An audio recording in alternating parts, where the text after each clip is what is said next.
out all three of those things and explain kind of what the difference between chlorine and chloramine is and how DECHLOR fits into the picture.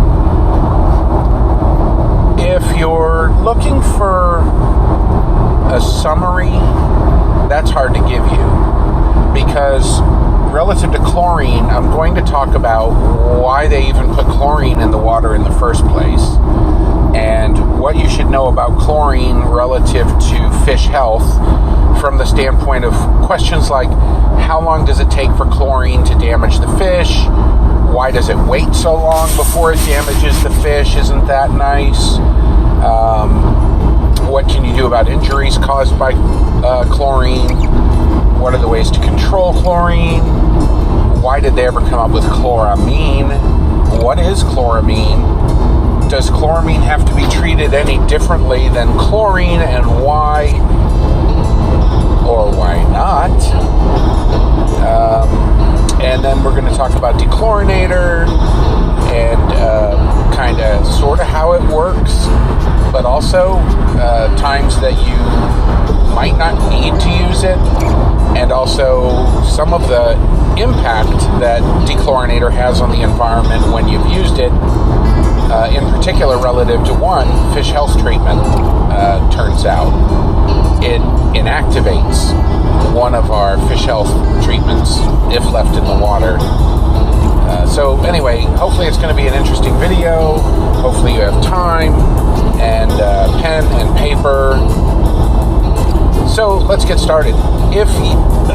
First, if you're worried about chlorine and chloramine at the level of the beginner hobbyist, I call them the fireman and the librarian, these people who just want to have fish, understanding the ecosystem and the physiology and how many chambers a fish heart has, all of that stuff is just, I don't care, just give me a fish tank with swimming fish, is really kind of the hobbyist I'm sort of talking to, because I want them to be successful if they need to be educated on other issues of fish health. But for a lot of those folks, chlorine is just something that comes in the water, it can kill the fish, I'm going to use this chemical to inactivate it.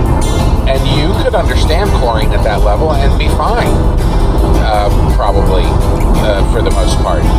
But there are other things about chlorine that you might be on Who Wants to Be a Millionaire, or you could be at a trivia game in some pub. You could be at a cocktail party with extremely intelligent professors and want to know something that they don't know. Or you might just want to be able to surprise some who, I better edit that because YouTube seems to be able to find words like that.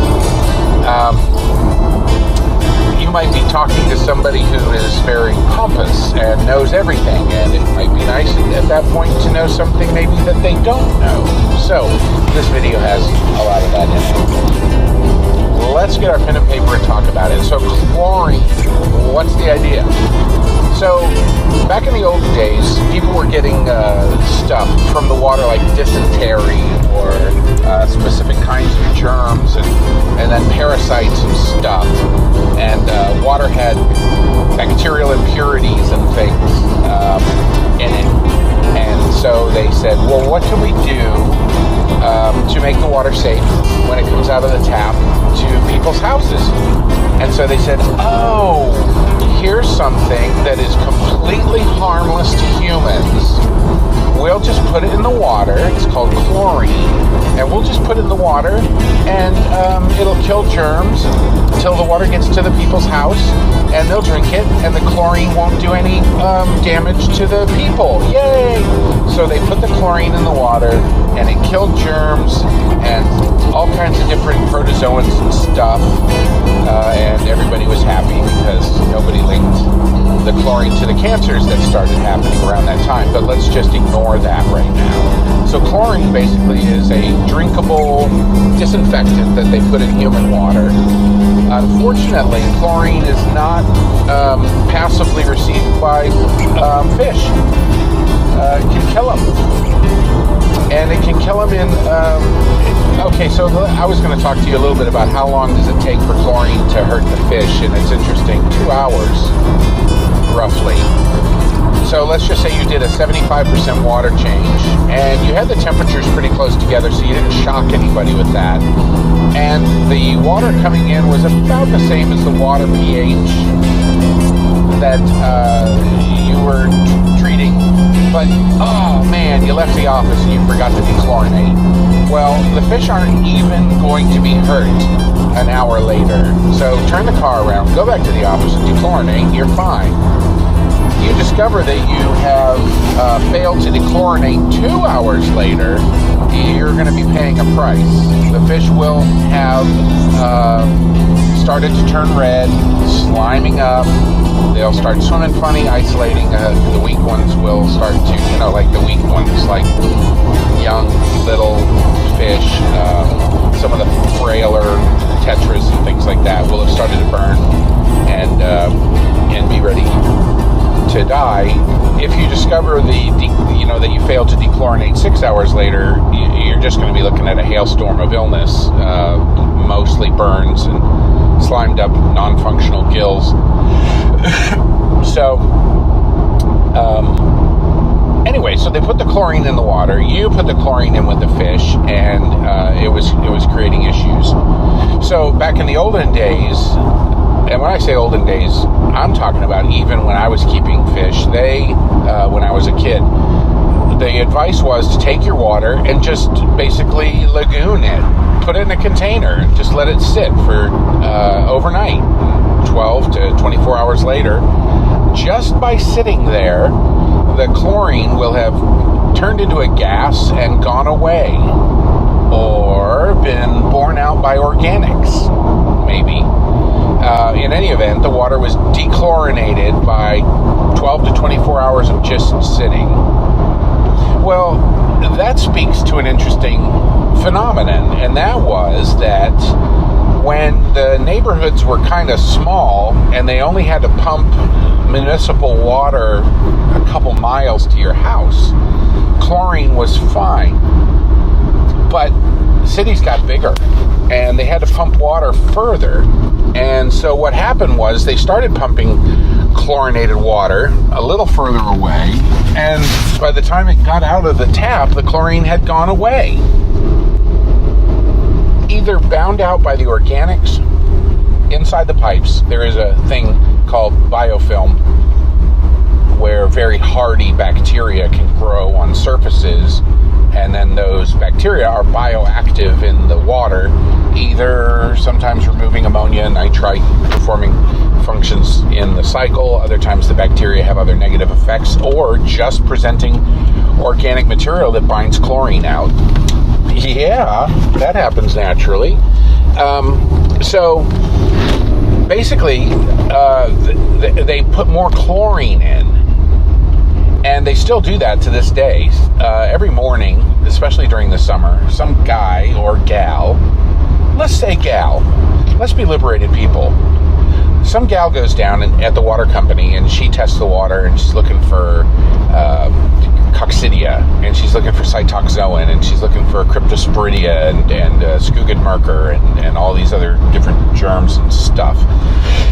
And when the cyst rate, the presence of these germs is very high, she'll hit a switch that doubles the chlorine or triples the chlorine or whatever. In Marietta, Georgia, for a period of time, sometimes there was more chlorine in the water than there might have been in a swimming pool. And the reasons for that is so the chlorine levels are high enough to achieve good levels out of your house, but also to kill these extra spores that they're seeing in the water. So chlorine levels vary. Not really necessarily to the extent that you have to double dose chlorine on certain days, or that you need to start testing chlorine. Some people maintain that you do, because making the hobby of keeping fish more difficult seems to be a kind of a thing for really old men who don't even keep fish. I'm salty today. Anyway, so they were having to put more and more chlorine in to get the chlorine out to your house through these pipes. And so finally somebody said, why don't we just modify the chlorine and make something called chloramine?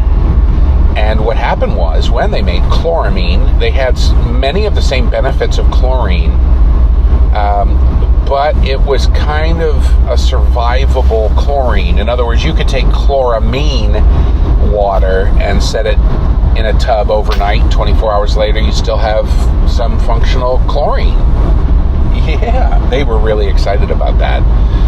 They could pump it through pipes 3 times as long, and by the time the water with chloramine got in to your house, there was still active chlorine in it.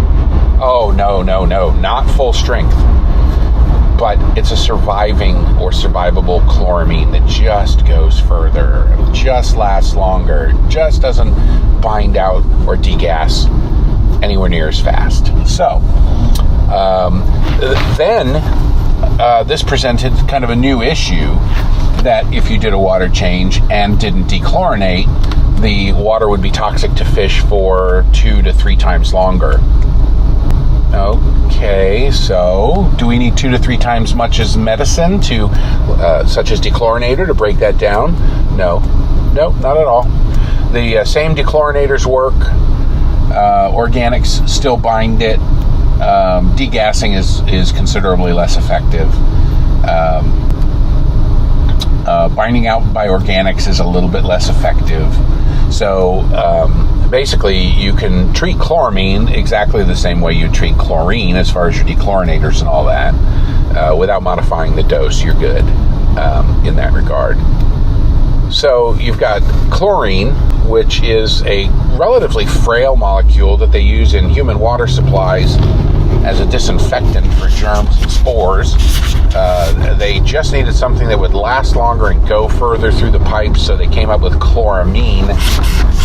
Basically the same toxicity level to the fish, basically dechlorinated exactly the same way, just lasts longer. And so that's kind of where you're at with that. Now the relevance past a point to most people ends there, except for one thing.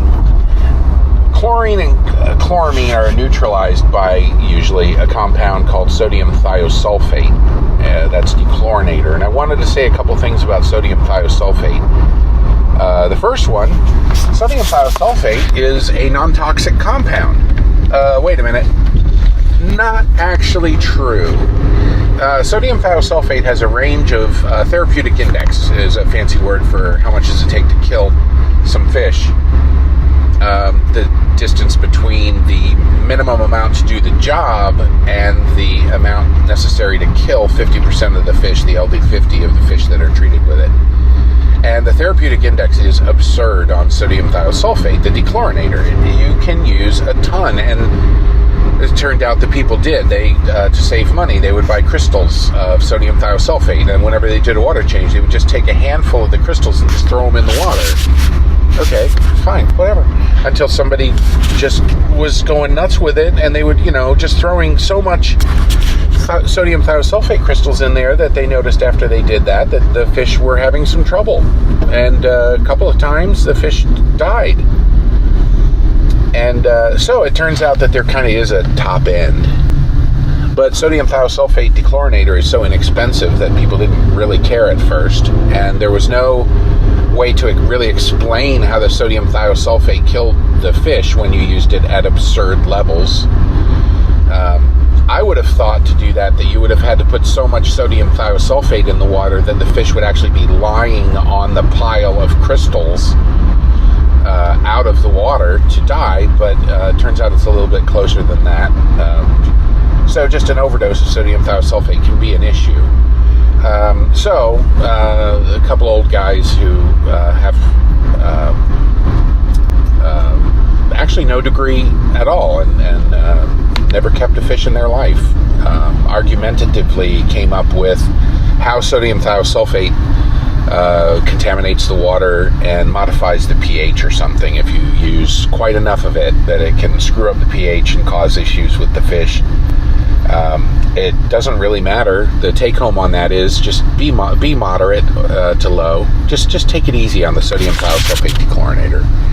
The second thing to know about sodium thiosulfate dechlorinator is it'll stay in the water for 12 to 24 hours, which is kind of cool. So in a situation where, for whatever reason, you are having to use lots of fresh water in a system or whatever, you can apply the dechlorinator and it will be around for quite a while, actually. More than 12, possibly even more than 24 hours. And the impact on that is there's a chemical that we use in the treatment of fish diseases called potassium permanganate. Some of you may have seen it used. It causes the water to turn purple when it's active, and then when potassium permanganate has done its job, it turns to an amber color or even a muddy brown color. That's bad when that happens. But purple active, tea to brown inactive, gone. And what you find is that when you put potassium permanganate in water that's been dechlorinated recently, it'll just turn immediately from purple to amber and activate it. So you might go, oh, so if I do a potassium, get a pen and paper. You might say, oh, so if I do a potassium permanganate treatment and have to do a water change, say if the water turns muddy brown, and you dechlorinate, then the next day your potassium permanganate treatment is going to be screwed up. And the answer is yeah, pretty much. It's kind of a thing. Try to avoid that. But that's way down the road, talking about potassium permanganate, which is going to be one of my very later videos, because except in ponds, and even then some of the larger ponds, potassium permanganate isn't in widespread use. It very much has its utility, but not for the average guy. 1,000, 2,000, 3,000 gallon facilities usually not going to need potassium permanganate and not be concerned about the latent effects of dechlorinator on the efficacy of that treatment. I don't know how I don't wreck my car driving down the road coming up with this stuff right off the top of my head. Well, half of it's made up anyway. Just kidding. Looks like nobody's going to school today. At the elementary school, the bus stop lady's not even here. Huh. Anyway, back to the subject at hand. Dechlorinator, yes, it's toxic at a high enough level, but you have to be absurd with it. Dechlorinator has latent efficacy, which is good sometimes when you need further chlorine reduction. And some of the treatments that we use on fish and fish ponds, like potassium permanganate, are latently inactivated by chlorine, by dechlorinator. And at that rate, it's something bears mentioning, and this has actually come in handy a couple of times. If a person treats with potassium permanganate at an absurd level, like a decimal point slide, excess potassium permanganate, by the way, screws up oxygen exchange at the level of the gill in so many different ways it's too difficult to count. And the fish will hit the surface and start dying really, really hard within an hour of a real hyper overdose of potassium permanganate. So, if you happen to have DECHLOR on hand, in the instance of potassium permanganate overdose, you start using dechlorinator, and it will very quickly inactivate the potassium permanganate. But here's the problem. Some people, after a water change, thought that because the dechlorinator is inactivating the potassium permanganate, that what they would do is they would dose with potassium permanganate until they exhausted the dechlorinator. Does that make sense? So like the day after a treatment with potassium permanganate that they had to do a dechlorination on, they would apply potassium permanganate. It would instantly turn amber or brown because of the dechlorinator still in the system. And so they said, oh, well, that's fine. I'll just dose again with potassium permanganate. And the dechlorinator would inactivate that. And then they would dose again and again and again until they had exhausted the dechlorinator's ability and the water would stay purple for a minute. Well, there's something about that that's toxic, y'all. Don't do that. serial dosing potassium permanganate over and over again to try to keep a purple color runs into problems. There should be a video on potassium permanganate at some point on my channel, how to use it, but it's a big subject. I wouldn't, just stay away from it for a minute. So we've covered chlorine, chloramine, DECHLOR, the interference with certain treatments. Let me talk to you briefly about constant water replacement. In my fish room, I'm replacing water all the time. I don't have my fish room running on common system filtration. In other words, there isn't one filter handling the filtration requirements of the entire fish room. Some people do that. I think it's awesome, especially if they have like South American fish on one system and they've got all of them central system to maintain that water quality that those South American fish tend to prefer. And then they would have a filtration system or sump for their African cichlids and then for their brackish water. And it's nice because the water's all filtrated, in one centralized location. It's a lot easier to maintain. But in my particular application, I'm trying to keep parasites and stuff that I'm studying away from each other. I don't need cross-communication of diseases, so they each have their own filtration system. But I'm always replacing water in each of those systems. I should put a video up of the drip going into these systems. And the drip can be pretty aggressive, even on 30-gallon tanks. Wait a minute. You'd look at that and you'd go, hey, you're dripping chlorinated water into those systems all day long. Okay, here's the thing. Keep in mind, it takes about 2 hours for a large dose of chlorine to hurt the fish. Chlorine is inactivated, and chloramine to a certain extent, inactivated by time and degassing and organic molecules in the system. As such, let's consider the math, and I'm not going to do any math, although I guess I might do math on the screen, I don't know. But when you consider that you're replacing, let's say, 2 gallons a day in a 30-gallon system with a drip replacement of water, goes out through an overflow. 2 gallons a day, 4 gallons, 5 gallons a day, fine. 5 gallons a day in a 30-gallon system, that's 25% water change per day with all that chlorine that's not being inactivated. But here's the thing. You're replacing chlorinated water in a drip fashion so that over the course of a whole 24-hour day, you only have, you'd have to divide 5 divided by 24, I should flash up there, whatever, a quart of water every hour in 30 gallons, if that. No, less than that. Well, here's my point, is that in any given hour or two, the trickle system has only put a tiny percentage of new water in the system, which is then circulating through organics and aeration and degassing processes, so that any given time, the amount of chlorinated water in the system is very, very, very low over the course of 24 hours into a week, into a month, into a year. And so people kind of get bogged down in 5 gallons and 30 gallons per day. That's pretty aggressive.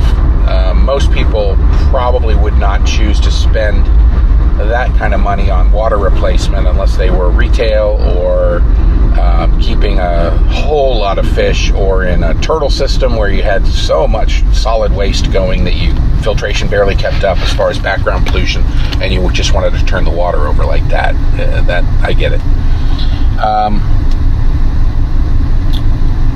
But if you were running water that fast, you would find that the actual per moment chlorine level in the system is very, very low. Most people are going to be running, you can set it up to do this. Most people are going to be running something on the order of 10% per week. And at 10% per week, those flows in a 1,000-gallon system or a 3,000-gallon pond, those flows are kind of aggressive, but still no requirement to dechlorinate. Now you might say, wait a minute, you were talking about a tame chlorine that lasts longer. What about chloramine in systems like that? Well, okay, so in my fish room, I might be replacing 5 or 6 gallons a day in a 30-gallon system. And if I had chloramine going in there, and I don't know that I don't, I should find this out from the city of Marietta, because chlorine doesn't matter at 12 gallons a day and 30 gallons I'm doing on some of the 30-gallon systems, and plain chlorine doesn't make any difference at all at that rate. But chloramine that lasts 2 to 3 times as long and is considerably harder to degas and stir away. I don't know that chloramine is going to be safe on that level of water replacement, but spread out over the course of a week, chloramine at 10% to 20% water change per week is irrelevant. But like I said, you just have to do the math on that to determine how much